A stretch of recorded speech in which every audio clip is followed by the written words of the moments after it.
wax ni duma wu jàbbada indigal la yàlla ñëw daga mada sallallahu alayhi wa sallam alayhi laaw bil aali wa sahbi wa man walaaw alaaji Cheikh Fatou Seye yoon ni njoogu njaay mu leen kalaak wax ak tubaab ba mu ne saay. asalaamaaleykum wa rahmatullahi taala wa barakaatu. mbokki Sénégal mbokki jullit yi maa ngi amaan mbégte mu rëy di toog ak yéen di waxtaan li nga xamee ni mooy jaar-jaari Borom Touba ci fas yéene ànd ak yéen muy waxtaan woo xamee ni dañ ko def muy suñu addiya ci li nga xamee ni mooy dox gi nga xamee ni ñun taalibe yëpp ñu ngi koy dox jëm ci 18 safar dox googu nag dafa di dox bu am wér dox bu am maanaa dox bu am fayda boo xamee ni fu taalibe mën a nekk ci Sénégal fu taalibe mën a nekk ci àddina da ngay ànd ak ñun ci lii nga xamee ni mooy liggéey bi ànd ak ñun ci lii nga xamee ni mooy taxawaay bi kon ñu ngi leen di jaajëfal yéen ñëpp jamono ji nag tey comme na ma leen ko waxoon démb ak bërki démb dama bëgg sama waxtaan ma aj ko ci baatu tubaab ndax am na yu bare yu ma jotagoon def ci baatu wolof ngir rek bëgg doomu aadama yi nga xam ne ni ñoo nekk ci àddina yëpp mën cee barkeelu ci li nga xamee ni mooy Xaadimal Mustafa di ki daaw di jëloo aras di jël si leen kon mes chers amis, mes chers membres de la communauté mouride, à toute la communauté musulmane et à tous les êtres humains, nous sommes dans la perspective de la célébration du Grand Magal de Touba qui consacre le départ de l'exil au Gabon de Cheikh Mohammed ibn Hamdallah Khadim Rasoulillah. Serigne Touba, comme on le connaît de mieux ici au Sénégal, est l'incarnation de Sayyidina Muhammad sallallahu alayhi wa sallam, en ce sens qu'il est un serviteur du saint prophète de l'islam, et qu'il est un dans la lignée des grands hommes de Dieu qui se sont inscrits pour dynamique dans leur vie, d'imiter dans les moindres parcelles de leur vie, et le saint prophète de l'islam, Sayyidina Muhammad sallallahu alayhi wa sallam. Cela se comprend d'autant plus que nous savons que dans la vision, dans la perception de l'islam, Dieu a envoyé Sayyidina Muhammad comme une miséricorde. Et il le dit dans la sourate Les Envoyés,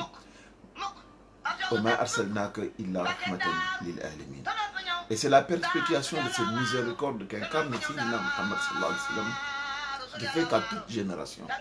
Dieu parle à travers des hommes, des élites, à travers des hommes extraordinaires, à la dimension spirituelle extraordinaire, et qui auront le mérite de réactualiser, de revivifier, de densifier dans le cœur des musulmans et dans la pratique des musulmans l'imitation du saint prophète de l'islam, Sayyidina Muhammad sallallahu alayhi wa sallam. Et c'est comme cela qu'il faut voir Khadimal Mustafa, qui est notre sauveur, qui est celui qui, pour nous montre la permanence et la pertinence du message de Sayyidina Muhammad sallallahu alayhi wa sallam. Il est né dans ce pays en 1272 de l'Hégire, comme j'ai eu à le rappeler, ce qui coïncide avec l'année 1854.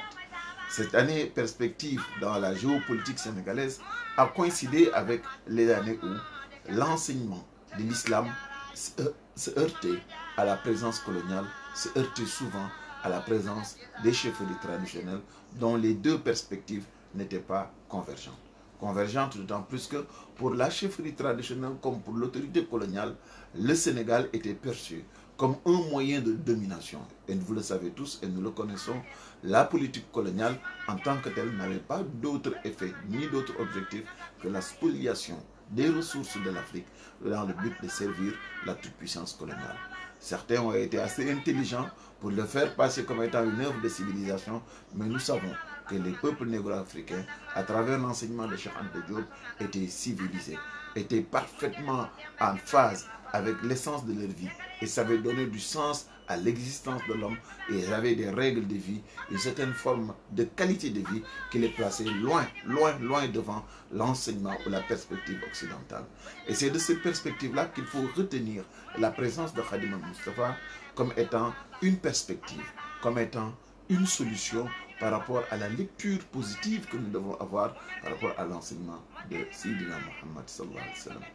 Le Sénégal de Cheikh al-Khadim était ce Sénégal de contradiction entre des forces antagonistes et chacun voulait créer une certaine forme de domination sur le subconscient, sur la conscience, la pratique, les us et l'organisation de nos sociétés.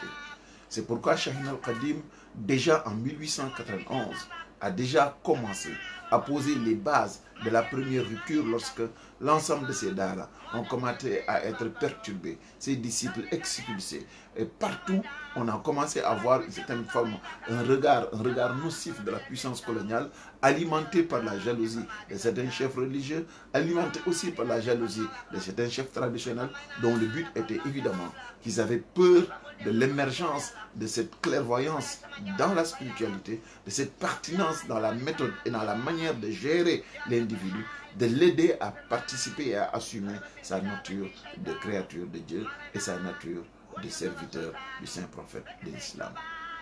Nous pouvons le comprendre et c'est pourquoi je vous rappelle souvent la grande rupture que Serigne Touba a posée dans ce pays à travers un de ses chassides extraordinaires qui s'appelle Qalol Irkan. Lorsque les amis, les collaborateurs, ceux qui, comme son père, étaient dans les cours des rois, à différentes fonctions, sont venus le voir pour l'amener auprès du roi du Cayor. Serigne Touba leur a dit qu'il ne pouvait pas tendre ses mains vers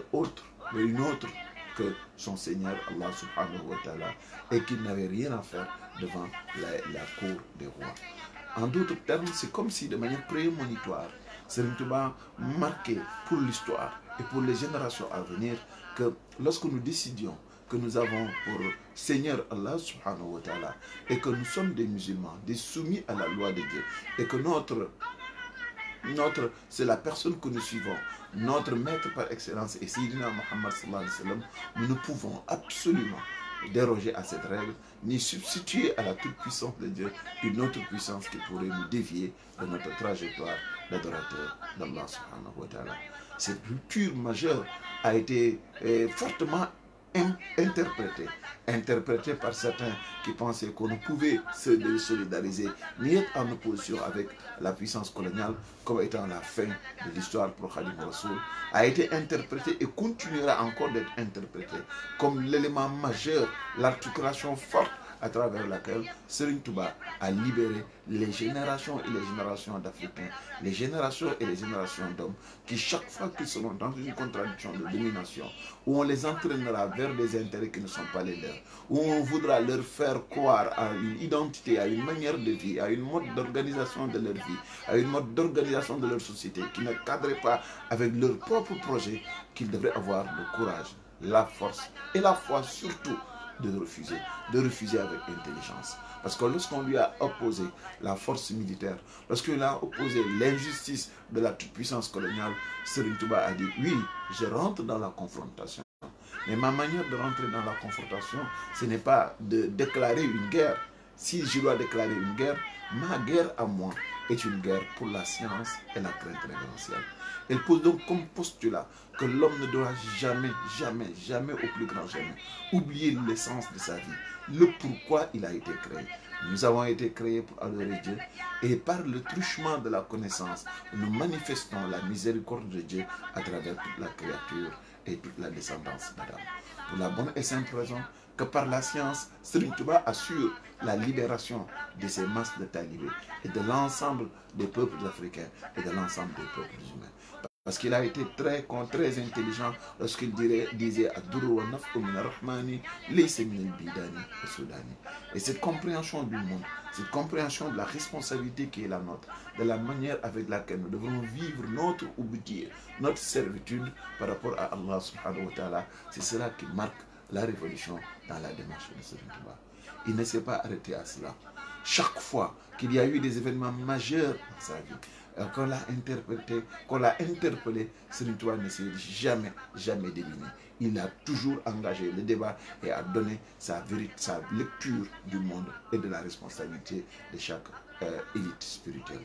Il en était ainsi au moment de la bataille de Samba Sadio où des musulmans ont été attrapés et transformés en esclaves. Il a donné cette fatwa mémorable en disant qu'il était inconcevable que des musulmans puissent être transformés en esclaves. Et à la question de savoir pourquoi il a donné cette fatwa, il a eu cette réponse magistrale vis-à-vis de Mame Halima Diakhaté Kala lorsqu'il lui disait en wolof que Kajoor mooy xeex ak Amadou Cheikhou Kajoor googu moom mujj wëlbatiku sosal Amadou Cheikhou ne day wootal yonent kon kenn du xeex ak nit ba pare di wax si moom lu baax. Il disait qu'il était inconcevable que pour accuser quelqu'un, pour le jeter en pâture devant les gens pour l'incriminer, que l'on puisse entendre un seul son de cloche, c'est-à-dire la voix de ceux qui se sont opposés à lui et qui l'ont combattu. Et par conséquent, on ne peut pas combattre une personne et dire du bien de cette personne. Remarquez cette dimension, ce détachement, cette responsabilité, cette capacité d'englober les musulmans et d'être solidaire vis-à-vis de chaque musulman. Jamais Serigne Touba n'a été en retard ni en mise en défaut par rapport au soutien qu'il devrait apporter aux élites africaines dans leur combat. Il en était ainsi avec Lat-Dior Ngoné Latyr, il en était ainsi avec toutes les personnes avec lesquelles pardon, il a eu à partager cette existence sur terre. Et c'est pourquoi nous pouvons comprendre que dans la pensée de Khadim Rassoul, il est un enseignement, il est un rêve, une vision, une perception du monde. Le rêve de Cheikh al-Khadim pour le Sénégal, pour les musulmans, c'est celui de consacrer un monde juste, un monde de tolérance, un monde d'ouverture, un monde ouvert à toute la descendance d'Adam. Un monde dans lequel Serigne Touba dit dans Matlab Chifa'i, wajal saghirana yuwakhiru al-kabir, wajal kabirana yu'inu li saghir, wajal qulubana ala tawaddudi ila akhiri abiyat. Kon ñu xam ni chaque fois que Serigne Touba a eu à se positionner, il a posé cette nation, cette association, cette communauté d'hommes unis par le bien, unis autour de la croyance en Dieu et unis dans la volonté de travailler pour consolider une nation. Et Serigne Touba a toujours voulu que par devers et par-delà les contradictions, que l'ensemble de la communauté islamique puisse se reconnaître dans son message et se voir et le regarder surtout comme étant le serviteur de Sayyidina Muhammad sallallahu alayhi wa sallam. Parce que dans ce cadre-là, on pourra comprendre toute la pertinence de l'enseignement de Khadim Rassoul. On comprendrait ainsi le sens du refus et le pourquoi de son refus. On pourrait comprendre aussi pourquoi ce hadith de Sayyidina Muhammad sallallahu alayhi wa sallam nous disait Afdalul jihad qawlul adl inda sultani jahil. Il disait que la meilleure des guerres, la meilleure des positions, la meilleure des situations et des responsabilités est celle de dire la vérité à un responsable ou à un puissant, ou à un leader, ou à un gouverneur déviant. Et de ce point de vue-là, nous voyons dans la trajectoire de Serigne Touba vis-à-vis des Occidentaux, vis-à-vis des chefferies traditionnelles, vis-à-vis de l'élite spirituelle, il n'a jamais manqué de dire la vérité, non pas dans le but, dans le sens ou dans la volonté de dominer qui que ce soit, ou dans la volonté de montrer qu'il est meilleur à qui que ce soit, mais simplement par hommage et par respect à Allah subhanahu wa ta'ala, qui nous a gratifié d'être la meilleure des créatures, parce que tel a mis la volonté de Dieu. Et c'est pourquoi nous remarquons dans l'enseignement de Khadim Rassoul et à tous les niveaux, cette exhortation, cette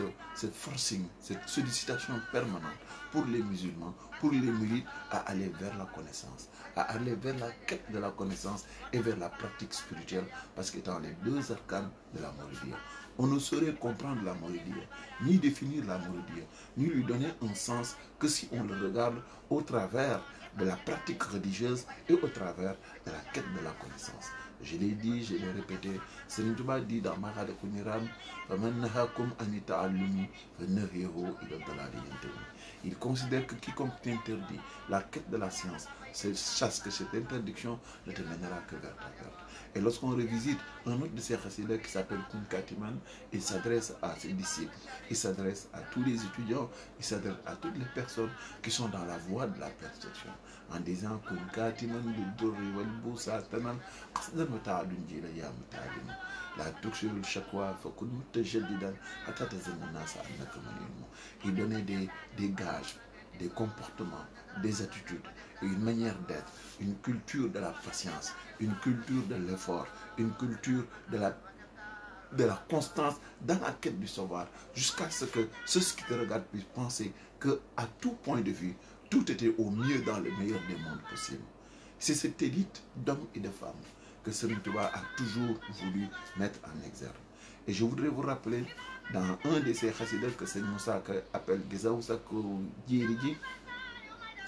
Serigne Touba a eu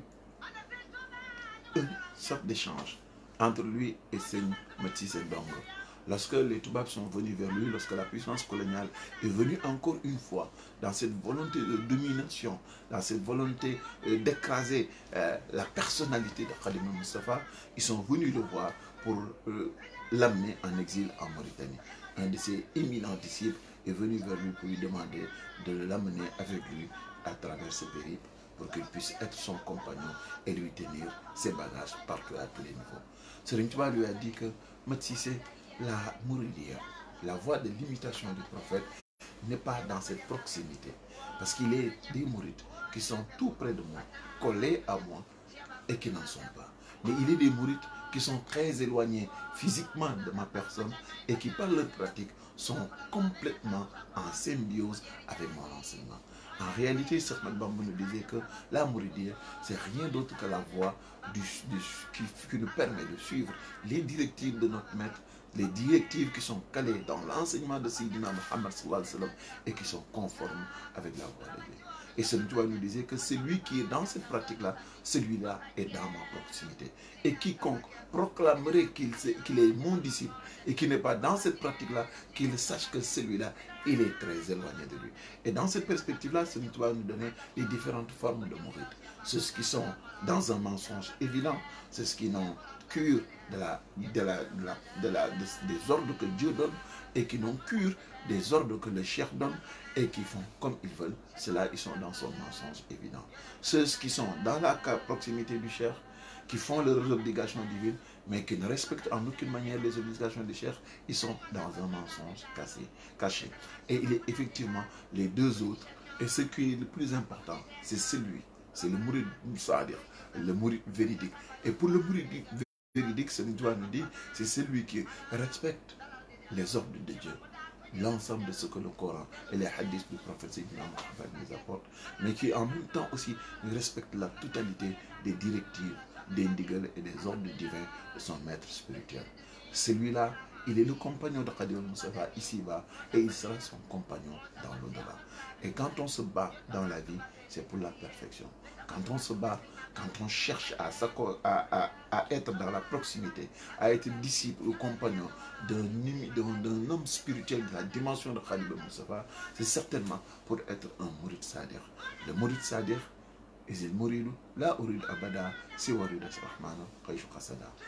sadir, c'est celui qui ne cherche rien dans ce monde, sinon que l'agrément de son Seigneur. Et par conséquent, on ne peut pas être avec Serigne Touba et être en contradiction avec le Coran et la Sunna. On ne peut pas être avec Serigne Touba et être en contradiction avec la pratique du bien. Serigne Touba exalte, il sort, il prouve, il amène à l'extension, il fait ressortir, il fait rejaillir ce que nous avons de plus humain en nous, ce qui qualifie l'être suprême, soumis à Dieu et adorateur d'Allah subhanahu wa ta'ala. Il exalte notre humanité, il nous donne la possibilité d'entrer dans une dynamique, dans un espace de vie, à travers l'aide, l'appui et l'accompagnement d'un être spirituel qui nous permet non seulement d'être en phase avec l'enseignement de Khadim Moustapha, mais surtout d'être en phase avec l'enseignement de Sayyidina Muhammad sallallahu alayhi wa sallam. C'est ce mouridisme-là que Serigne Touba a voulu mettre sur place. Et c'est ce mouridisme-là qui a valu à Serigne Touba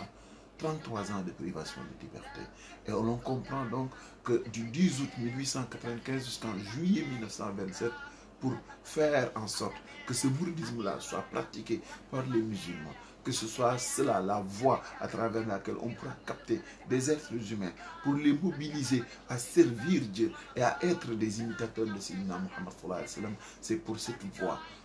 cet rythme que Serigne Touba a essuyé autant d'épreuves qu'il en a de versées dans la Sourate Baqara. Et c'est pourquoi nous comprenons qu'en travers le Magal, en travers l'effort que nous fournissons, par rapport à cet effort que nous fournissons pour échanger en termes de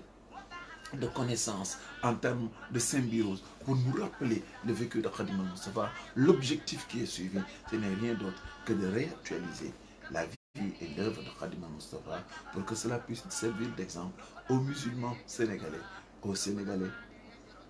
sans aucune forme d'exclusion et à tous les êtres humains, parce qu'il est dans la pensée de Khadim Rassoul, même si on n'est pas musulman, des attitudes et des comportements, une exhortation au bien qui nous permet de nous sublimer et d'être extrêmement positifs pour le commun des mortels, pour notre société et pour l'humanité tout entière. Assalamu alaikum wa rahmatullahi ta'ala wa barakatuh.